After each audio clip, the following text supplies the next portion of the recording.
Hi,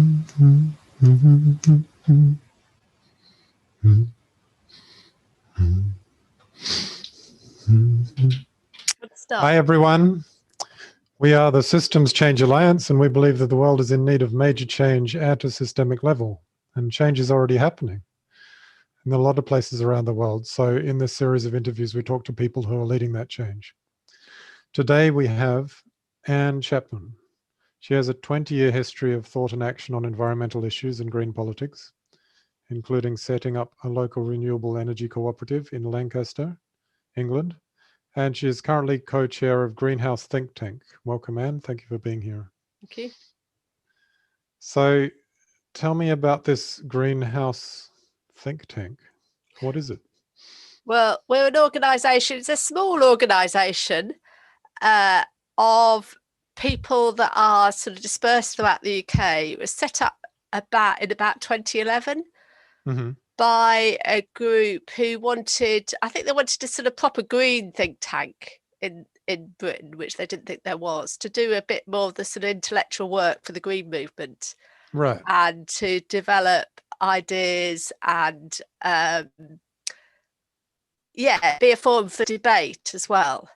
So a lot of the people that set it up tended to sort of, they knew each other through the Green Party, but we're independent of the Green Party and all other political parties. So we're about publishing, we do various sorts of publications, reports and shorter pieces, and we organise events. So we're about sort of promoting debate and developing new ideas.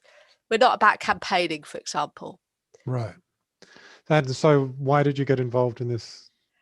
Well, personally, I got involved because I'd done a PhD in environmental philosophy, which is about the regulation of synthetic chemicals.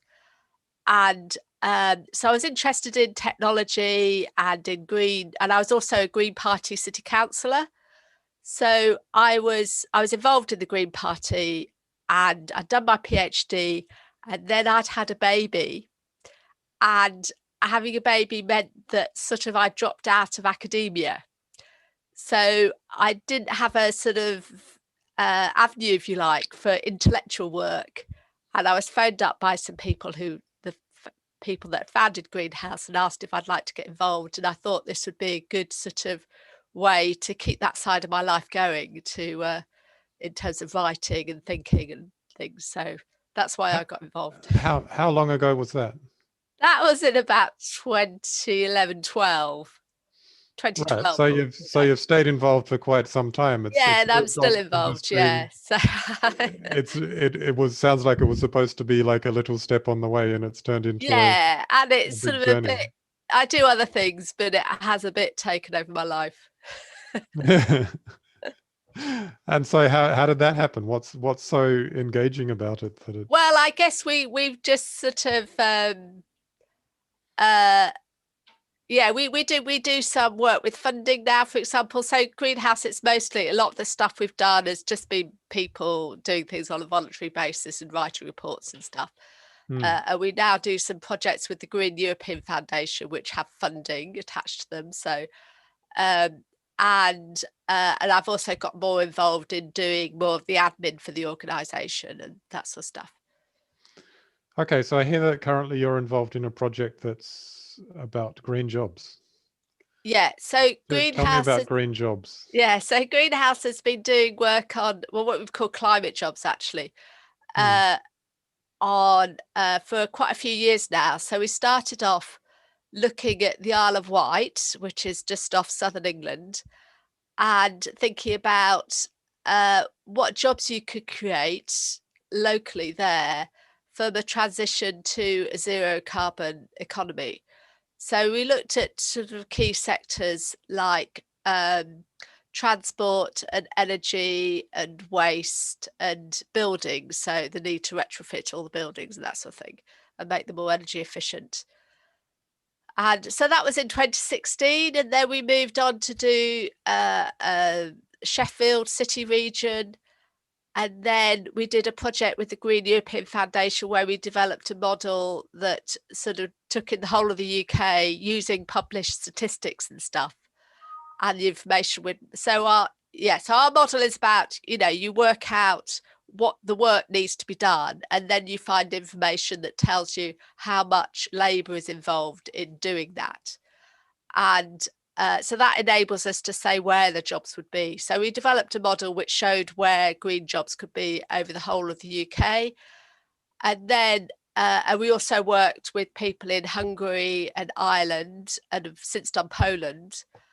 And this year we've been working with people with an organisation called Cumbria Action for Sustainability in Cumbria, which is the county just north of where I am in Lancaster, looking at the possibilities for green jobs in Cumbria, partly because there's been a big debate there about a proposal for a new deep coal mine, which there's been a lot of opposition to.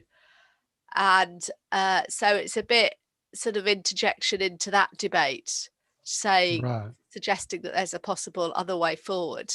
So has any of this thought on climate jobs been put into practice anyway? Well, I think I don't know, it's put into practice all the time, in the sense that, if you make renewable energy more viable, you get lots of jobs in solar, installers, for example. Mm-hmm. So it is being done all the time, and it's a matter of, and it's a growing sector, but it has been hampered, particularly, in the UK, it's been hampered by sort of stop-start government policies in various areas. So particularly in small-scale renewables and in housing retrofit and insulation of houses. There have been a lot of schemes where, it goes for a short period and then it runs out. So there's a problem about building up skills and expertise, and the jobs that people with those skills and expertise can go and fill. You can't, it shows that you can't just sort of turn the tap on. You need actual people that are capable of doing the work, and that takes time. So, and it sort of builds up over time. So anyway, but Cumbria is quite, it's a big sort of quite a lot of rural area, but there's also particularly on the coast, ex-industrial areas that were dominated. People are there because there used to be mines and steelworks and that sort of thing there. Do you have a sense of what kind of policies are needed? Well, I think, there's lots of different policies in different areas, of course. And so for renewable energy, you need sort of long-term certainty. And so policies like the feed-in tariff, which has now been abandoned in the UK, they were great because you knew what your income was going to be over the next 20 years. We have there's a system called Contracts for Difference, which is for larger scale renewable energy projects, and but it's a bidding mechanism, so that sort of puts off smaller projects, really. Right. But it's about, because with renewable energy, you have to pay almost all your costs up front, particularly with solar, because the maintenance costs are sort of much less than with a wind turbine, for example. So you have to pay all your costs up front, and then you need to know that you're going to get the income over the long term to cover that. Yeah, right. And you've also got a project about agriculture. Oh yes, so I'm involved. So that's part of a project with the Green European Foundation about just transition, and as my part of that, I'm looking at thinking about agriculture and a just transition in agriculture, because I think that agriculture is often sort of overlooked, and there is a real crisis in agriculture, in, you know, I mean, it's been going on for decades of farmers going out of business, and the, you know, farmers getting bigger, and the impact on you know, on biodiversity and the countryside, and also on climate change, has been sort of growing exponentially as farming practices have changed and various other things have changed in agriculture. So there's a real need for, and also, yeah, so there's a real need for a big, a new deal, if you like, for agriculture, to make sure that it's it's done in an environmentally sustainable way, and it can provide a living to the people doing it, and therefore keep people in the countryside. Do you have a proposal of how to do this? Well, I'm not sure of a proposal. What I've done is looked at what is happening, you know, what new ideas are out there. One that's been taken up quite a lot by farmers in this country is the idea of regenerative agriculture. And the other I've called farming for nature. So that's all the things that are, you know, where, and I think with all these things, the important thing is that there's a change in mindset. So the current model is we've got to maximize output. Farmers are about producing as much food as cheaply as possible. And that's sort of what they've been told to do since the 1950s. And you know, that's been a disaster, really.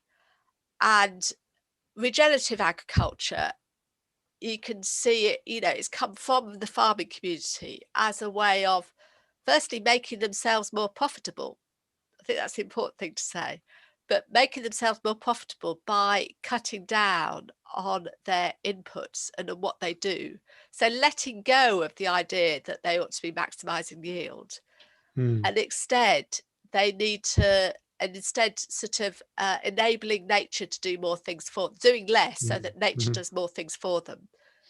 And I mean, there's some people in this country who've done a study on, they've produced a report called Less is More, which, I mean, it's actually about hill farming in the UK, but they've since looked at lots of other farms and say the same applies to them.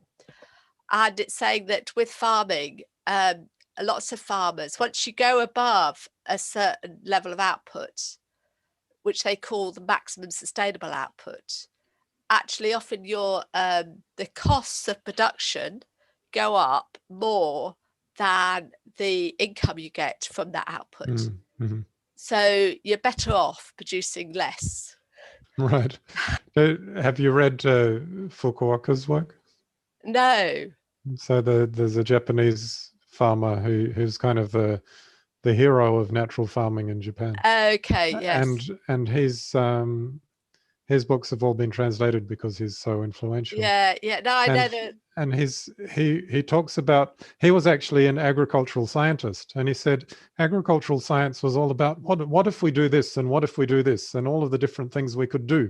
And he said, what if we don't do this? And he did agricultural science on not doing things. Yes. And he found that in most cases it didn't make any difference. That if they didn't do this particular, put this particular chemical on, it didn't actually make any difference to the yield. If they were having some kind of dieback among the rice, and if they treated the dieback, then they got more rice growing. But if they didn't treat the dieback, then the rice grew more sparsely, but it had more heads on every stalk of rice, and so the actual output was the same. So he went, so like there's all of these things we don't need to do. So he invented this farming that he called do nothing farming. Well, it is a bit like that. I mean, I've been influenced by, there's a guy in the States who wrote away the book, who I've got a load of books here. I'm in the middle of finishing this piece of work off, and so I've got all the books sitting around on my desk. This one, Dirt to Soil, and so that's an American farmer who so basically, you know, in here at one point he talks about all the things they don't have to do, right? and therefore they actually, one of the critical things is to move to increase diversity in all sorts of different ways. And one is diversity of products. So they've now got lots of different things they produce and effectively running lots of mini businesses within their farm business. And he said they can do that because of all these other things they're not doing which they used to do. So that's a sort of way of in a way that perhaps you get the output but not of one thing. You get lots of different things, which of course is what we need for a healthy diet. We need lots of different things rather than just lots of carbohydrates or lots of meat. We need variety. I've moved on to a farm myself recently, and just starting to learn to garden and to farm. Okay. And one of the things that I find is the thing that holds us back from being as an environmental as we'd like to be is mainly knowledge. It's mainly that there's the way that other people are doing farming is very easy to find out. And it's very easy to ask your neighbor, how do you grow corn? And they'll tell you how to grow corn. But to find kind of some better way of doing it, it's like the resources are kind of difficult to come by. I think that is changing. And not least because farmers are, learning from each other through, YouTube videos and all this sort of stuff. So, we've done a couple of interviews with farmers that are on our website. And one of them is, quite a large arable farmer who is mixed, but he does arable as well as beef. And he talks about how he was watching a YouTube video of this guy ploughing, sowing wheat into a field of standing cover crop while he was ploughing. And so there are sort of for people that want, and he said he was following in the UK. We have the Nuffield scholarships. So that's an organisation that sort of gives scholarships to farmers to go away and have time to go and learn about something that's useful for their farm business. And they have to sort of post things on Twitter. So he followed a lot of these Nuffield scholars on Twitter. And, it's a way of learning about things. And so I think there is a lot of, for people that want to look for it, there is, I think there's more farmers that are realising this is another very good book. This came out in the autumn. It's called English Pastoral by James Rebags. So he's a farmer near me up in Cumbria.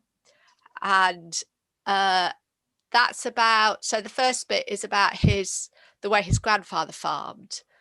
And then there's a lot about how it all changed in the 40 years since, in his lifetime. He says, he has this great quote where he goes on about the enormous, the incredible experiment that we've done with modern industrial farming that's all happened in his lifetime.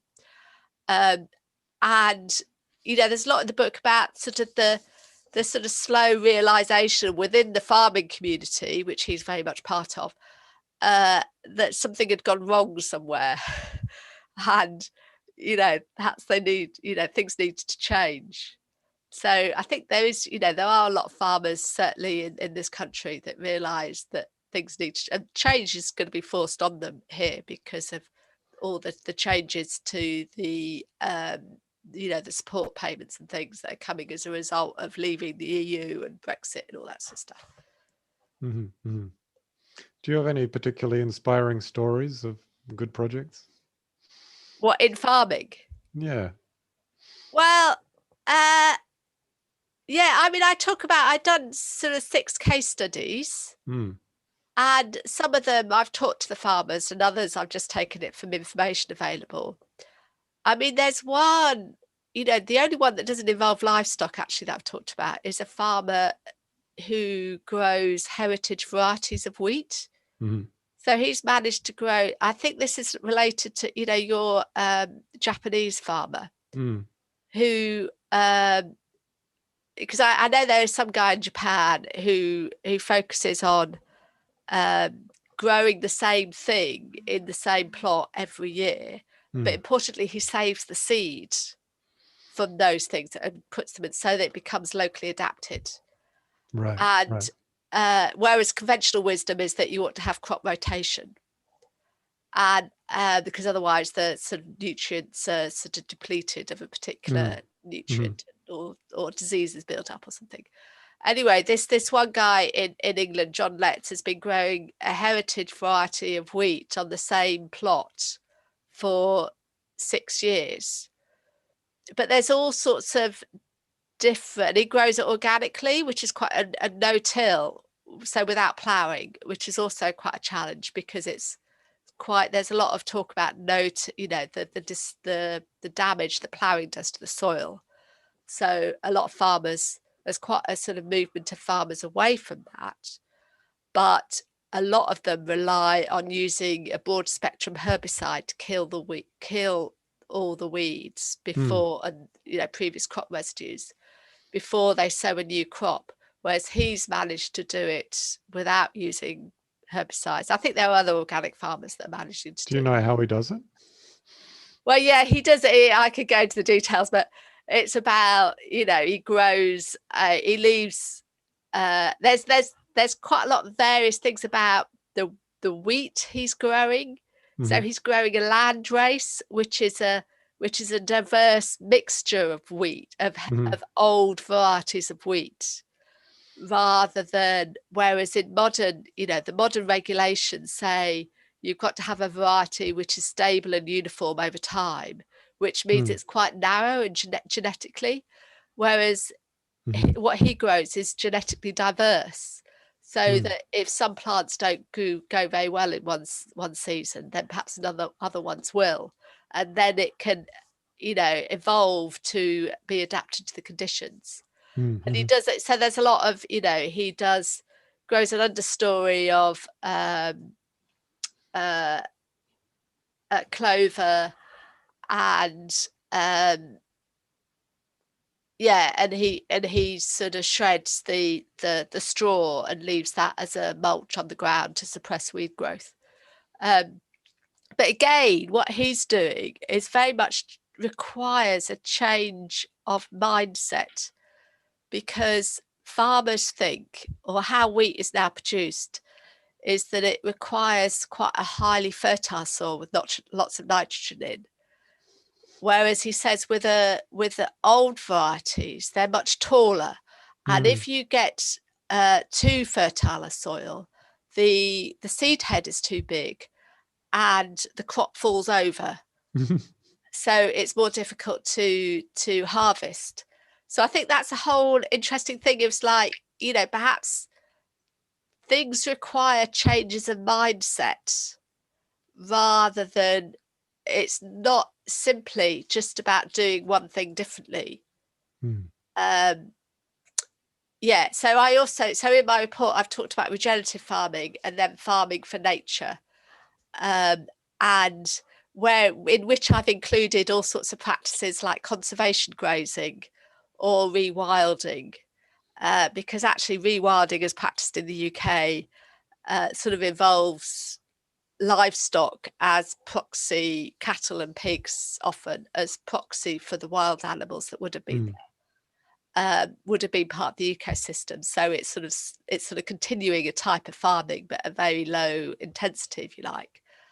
And again, that requires a change of mindset to what we're doing is not producing food primarily, but we're looking after, we're maintaining a particular, or creating a particular habitat, or providing for various species, and the food is a byproduct rather than the main aim. So again, it's it's about these different mindsets that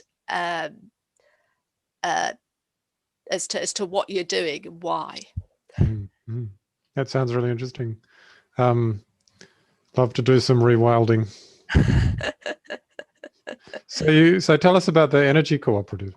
Oh yeah, so I started that in 2011, 2011. So I had been a Green Party city councillor, and I stood down for that in 2011, and I put most of my energies at that point into starting what became known as Morecambe Bay Community Renewables.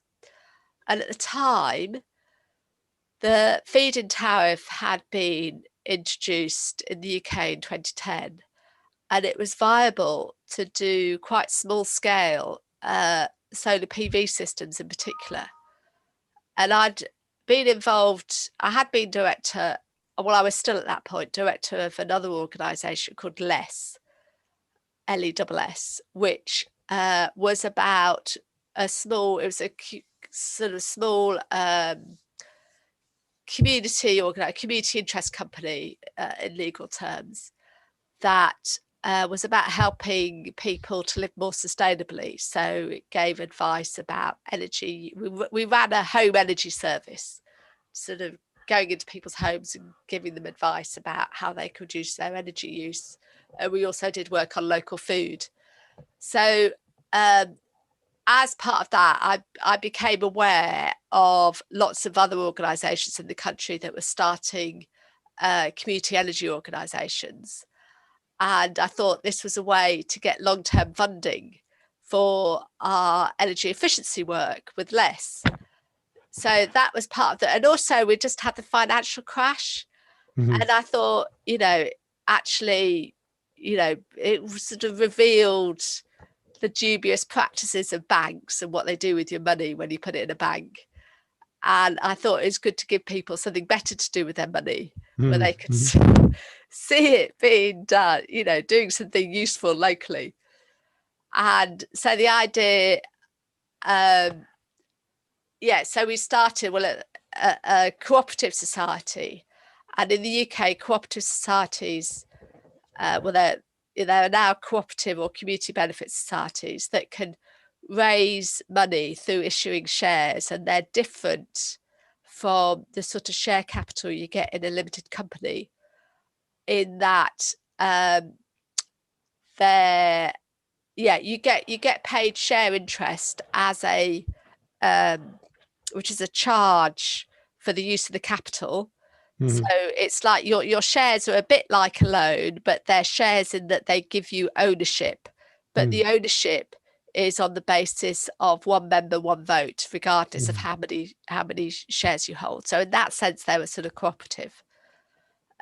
So we managed to do, it was, we were looking at doing lots of small scale systems, but then the government pulled the rug out from under our feet and drastically reduced the feed-in tariff rate, which meant that most of those systems weren't viable. And we've since done we've done 3 or 4 projects, and one of those has since been bought by the people that own where it's hosted. And so we own some solar PV at a place called Lancaster Co-housing, which was a new build co-housing development just outside Lancaster, and on a local youth club where we own a PV system. So that the systems that we put in have worked fine, but the change in regulations and in the support mechanism in the UK means that it's really difficult to make small scale renewables financially viable. Plus, there are problems since 2015. This is really since 2015 when we've had a majority Conservative government in the UK. They, for example, made it really difficult to get planning permission for wind turbines, let alone whether they'd be financially viable if you did. And they've made small scale renewables much less viable. So all they've really supported is offshore wind. And something, because of the reducing costs, things like large scale solar can be viable if you've got a large enough roof or ground mounted. So things are changed. I wrote a report about this, about community energy in the UK as part of another Green European Foundation project. So that was in 2018, if anybody's interested to know about the whole saga, the sort of ups and downs of community energy in the UK. But I think my take-home message was that it requires small-scale renewables to be financially viable. And at the moment, that's still difficult, though, perhaps there's hope for, as prices of solar come down, it might become easier. And there are some very big solar, big community, the ones that managed to achieve scale in that early phase. So like there's one in Brighton, Bristol, Bath, these places. It helps that they're further south in the UK, so that solar, there's more sunshine. They've managed to flourish, whereas there are a lot of ones like us that sort of did a few systems and then have rather stalled. So anyway, I still so do this the is what admin. happened to you. You've managed to get a few systems, but it hasn't been able to grow beyond that. No, it hasn't been able to grow. And we've sort of so we're still in existence. We haven't gone out of business, and and who knows, we might be able to do some other systems in the future, but it's still plugging along. How was the process of starting it? Was it difficult, or was it an easy flow? Well, I sort of got together a good group of people that I knew through other things, and most of them I'd worked with. And Lancaster's quite a, it's got a good sort of greeny community. So yeah, I mean, it's quite a lot of work, but it wasn't too difficult. We were lucky to get the projects that we did. It's much harder than you would think to persuade somebody to let you put a solar PV system on their roof. Why is that? What kind of fears do they have? I don't know. I think because it's a bit like they think there must be some catch, right? And also you're not really able to offer them, because the financial viability of it is marginal. You're not able to offer them often a sufficiently good deal financially. And there's added risk of doing it with an external organization who's financing it rather than doing it yourself, probably, because you've got all that sort of the risk of dealing with another organization who's going to be the long-term owner of it. So our model was to we own the systems on roofs that we lease from the owner of the building, and then they buy the electricity from us. Right. That's the model. So they're signing up for a long-term supplier of electricity, if you like, that's on their roof.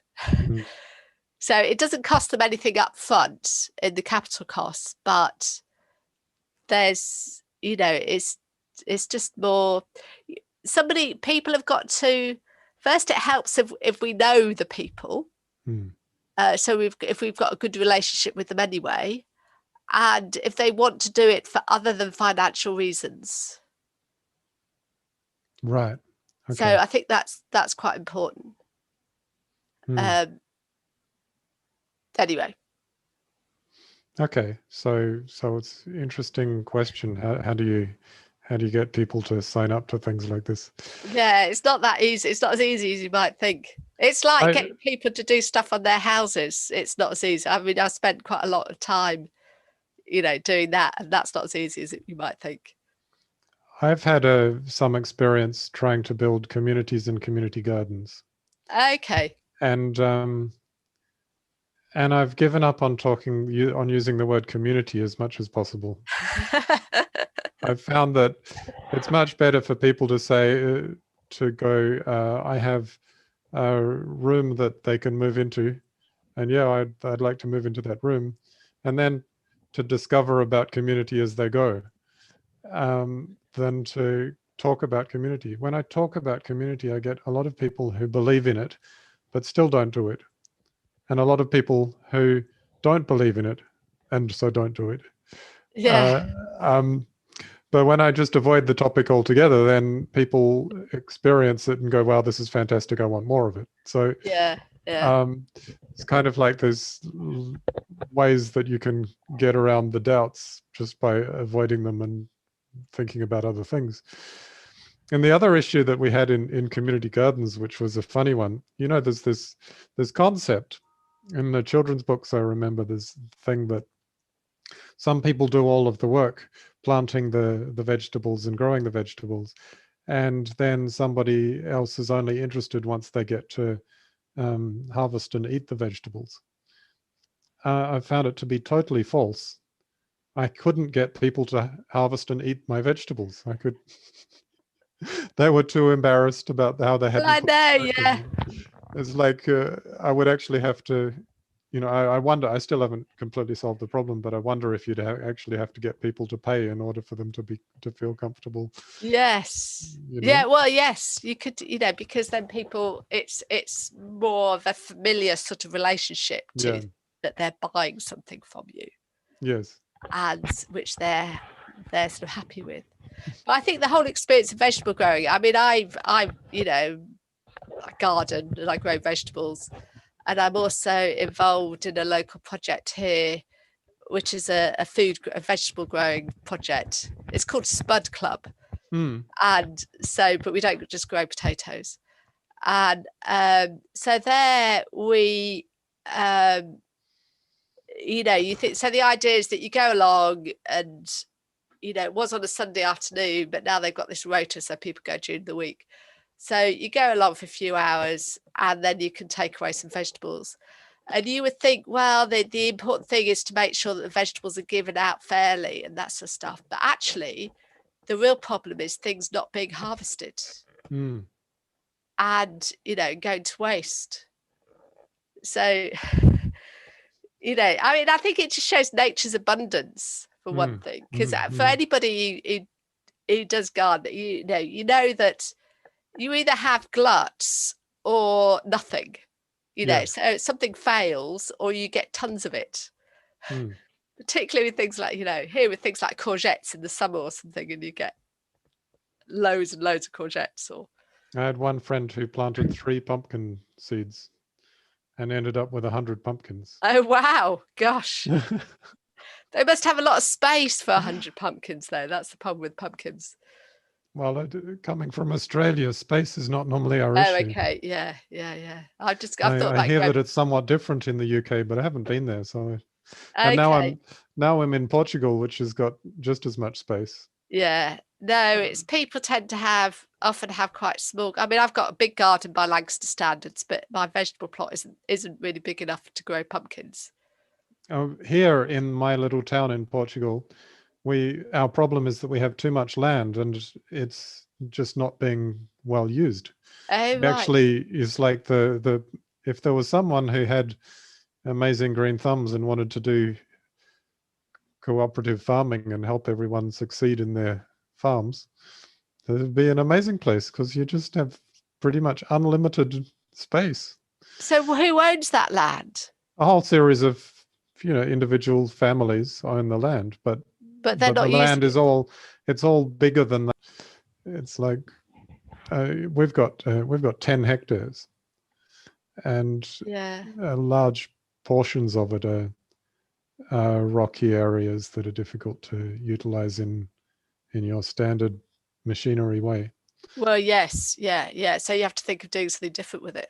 But there's plenty that could be done for creative farmers.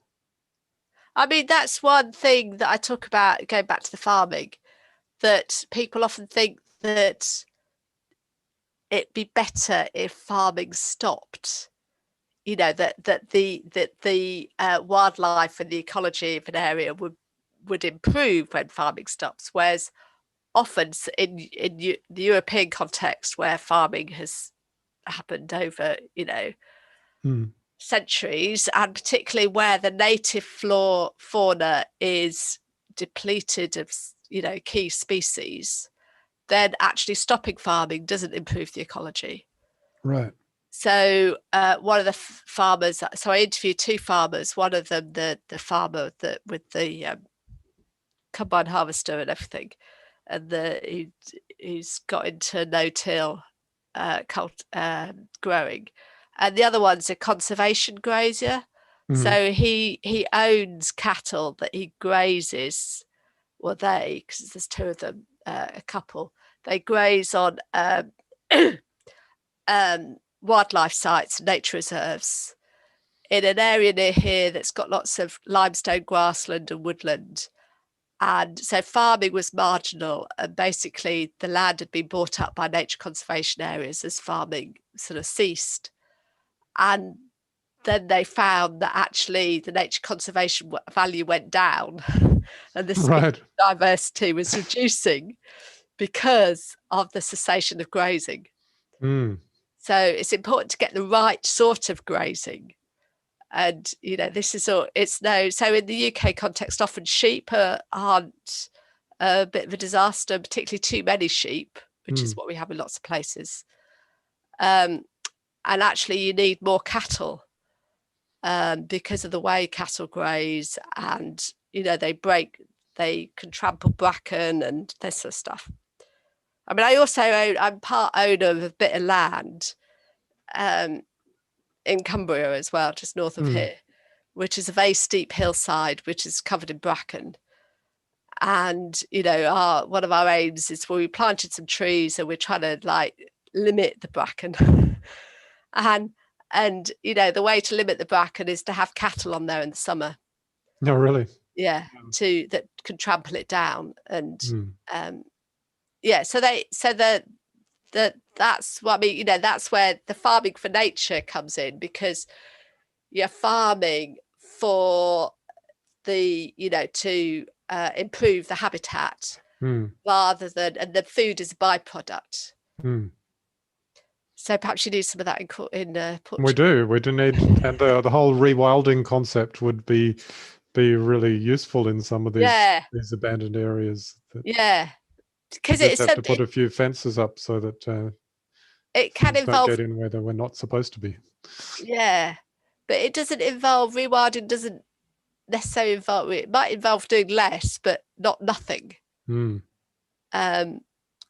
And so you need to. So I've distinguished between the sort of conservation grazing, which is about trying to preserve a particular habitat, to rewilding, which is about trying to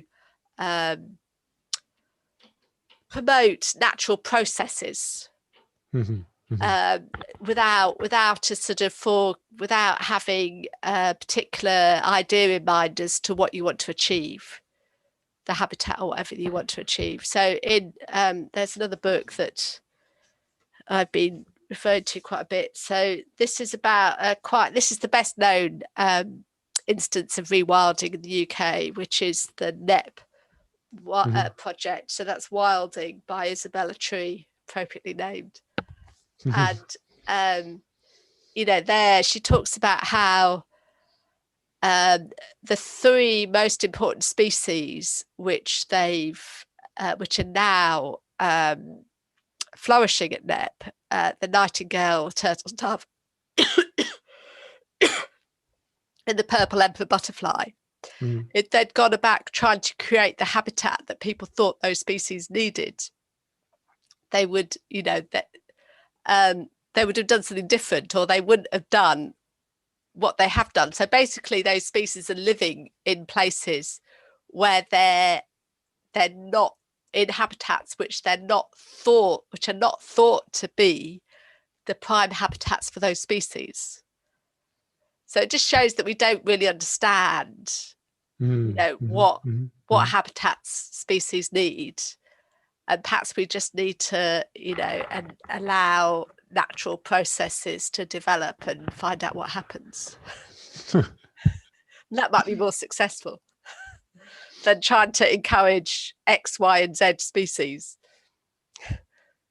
It certainly seems like part of the job is to just see what happens. Yeah, it seems to me a large part of what farming is about. Yes, Yeah. So you've got quite a reading list on your website, and you've also been presenting me a series of books. I know. If there was one book you recommended, what would it be? Well, it depends what you want, you know. I thought about this, and actually, I think the book I'd suggest as an all-round book on, you know, the climate crisis, what you can do about it, other things, what you can do about it, is There Is No Planet B by Mike Berners-Lee. Mm-hmm.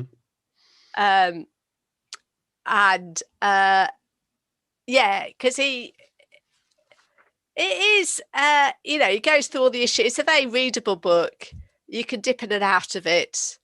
And I mean, I think sometimes it's a bit trite in what it says, but, you know, like fishermen should stop overfishing, you know, you know, yes, but how, you know? Yeah. And, but, you know, overall it's a good, and he's, you know, he's into quantitative stuff Mm-hmm. and thinking about the numbers. And, you know, so I've got it out because I've referred to it, you know, about the food, because one of the debates with things like rewilding, for example, is that, oh, we need the land to produce food. And he's saying, actually, we produce, you know, more than enough food for the world population. The problem is how it's distributed, of course. And, you know, we waste a lot of it. And, you know, if we want to feed more people, well, we could just cut down the amount of human edible food that we feed to animals. So, you know, it's much more complicated than I think, you know, the whole, you know, the UK, there's concerns that we don't produce enough of our food. But I don't think that's because farmers aren't growing it, or that if we, you know, like if we encouraged more farmers to grow more potatoes, it wouldn't necessarily increase the amount of potatoes that we ate, because instead we eat pasta and rice that were imported. It would probably just mean more potatoes being wasted. You're right. So, yeah, you know, and farmers getting even a lower price for them. Yes, I think it's more complicated than people think how you deal with these issues. But anyway, he's great. And he also makes the point, which he wrote another book a few years ago on called The Burning Question. And he makes the case, which sort of came down to me forcefully in this book, about how we need to stop extracting fossil fuels, and that simply focusing on consumption, and particularly in one particular country, doesn't actually achieve what you want. Because he has this picture of this balloon. I don't know if you can see it. So there's a balloon there that's of the world, and it's sort of been squeezed in one place by a tape measure, and of course it just balloons out somewhere else. So the balloon is the amount of fossil fuels we've taken out of the ground. And if you stop using them in one place because you've made your building more efficient, or you've made you know, your transport more efficient or whatever, then it just gets used somewhere else in the system. So, you know, it's really important to, and another image he has is the 3 carriages all joined together, you know, like train carriages. And one is fossil fuel extraction, and the other is the burning of fossil fuel, and then our consumption of goods and services, and he says these are all sort of harnessed together. And so they sort of pull or shunt each other along. Right. So if you try and reduce our consumption, it'll just be, you know, but you're still taking lots of fossil fuels out of the ground. That will just shunt along the and it, you know, it will increase consumption elsewhere or whatever. So who do you think should get involved with you at Greenhouse? Who should get in contact? Well, look at our website. That's the most important thing. So you need to Google Greenhouse Think Tank. Mm. It's www.greenhousethinktank.org. If you Google greenhouse, you just get lots of greenhouses. So Yes. Okay. Greenhouse Think Tank. Think Tank. Yeah. .org. That was my next question. And so you can sign up to our newsletter there, Mm. which comes out about once a month. So I try and keep that short, and sometimes it doesn't come out once a month. Sometimes it's a bit less. And that's where I sort of update people on, things that have been published or new stuff on the website or events that we've got and that sort of stuff. What kind of systemic changes do you think the world needs? Oh, yes. So I thought about this. And actually, having done my PhD in technology, I think that we need to think, one of the things is to think more critically about technology that we develop and use and everything. So, and by technology, I don't just mean, computers and tablets and phones and all that sort of stuff, but all the things that we use as part of our everyday life and form part of our world.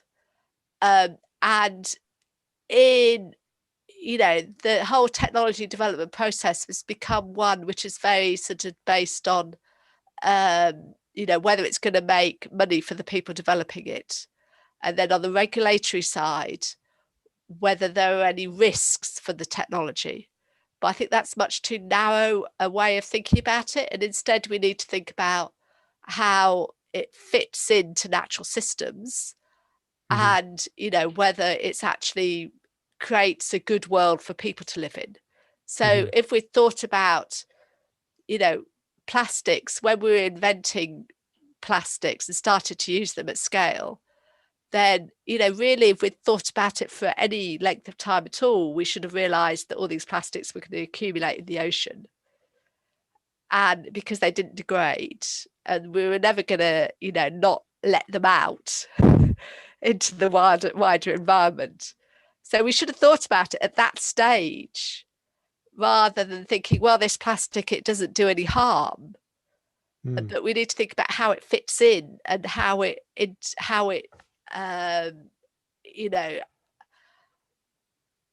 works within the biological systems. And so how we fit in as well, I imagine.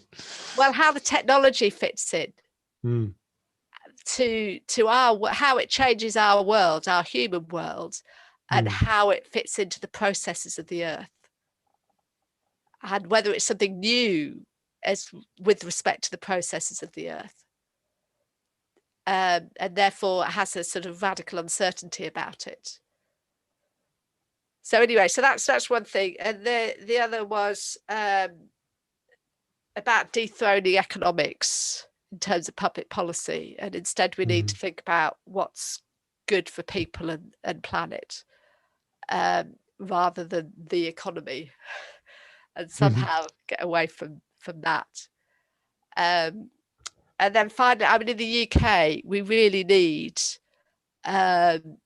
democratic renewal and particular proportional representation to Westminster, because it's just, we've currently got a situation where the government has got a big majority, can do what it likes, and it got way less than 50, it's got less than 50% of the vote, but it's got a big majority in Parliament.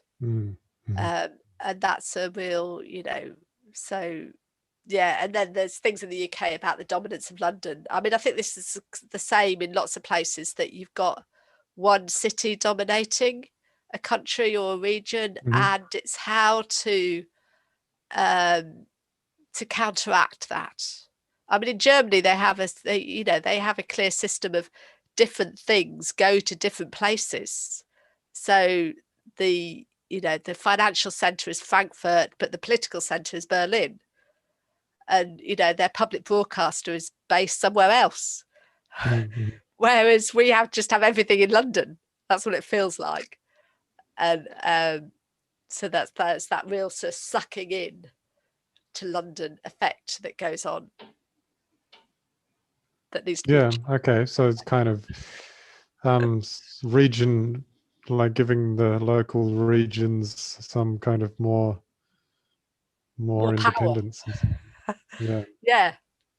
And more resources, more power and resources, or the ability to raise their own resources through taxation and stuff. Do you think the greenhouse think tank is working on these issues?